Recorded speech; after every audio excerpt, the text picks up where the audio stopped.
We're going to make this an injury-free summer. We're going to do our best.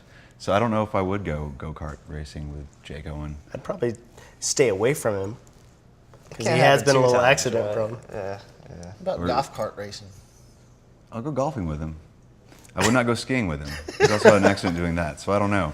There's going to be a pretty, there's going to be an off-limits list for us of things we will not go do with Jake. Poor Jake. Got to get insurance waivers signed. I'd probably have the best scar story.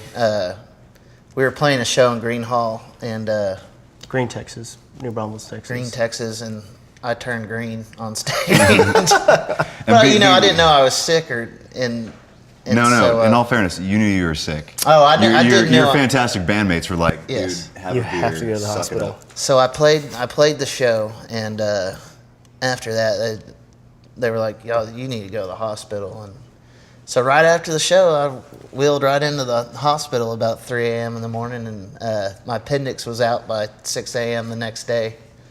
And it's funny, the doctor was like, so y'all were the band playing at Green Hall tonight? And we were like, yeah. And he's like, well, I live about 2 blocks away, and y'all kept me up all night.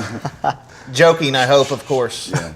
Gary Allen probably had the wildest after parties. I would say that being out with Dirks, he's like parties about the same pace that we do, where every night it wouldn't be a show without having a couple beers afterwards, or having a good time and everybody hanging out. But it wasn't out of control.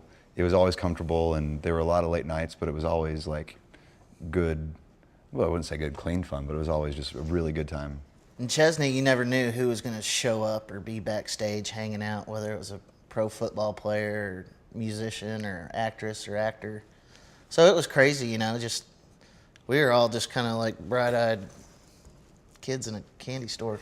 And the Flats guys were incredibly great to party with, as long as we made sure that we knew where our tour bus was. Because the first night of the Rascal Flats tour, we were partying with Jay DeMarcus and walked off of Jay's bus late night and to go get onto our bus, which was actually an hour away because they had already left us, which was really fun to walk back onto Jay DeMarcus's bus on the first night of the tour and say, hey, you got to take us home, or take us to the next tour date. Is that cool? So he was nice about it, but luckily we didn't get kicked off the tour.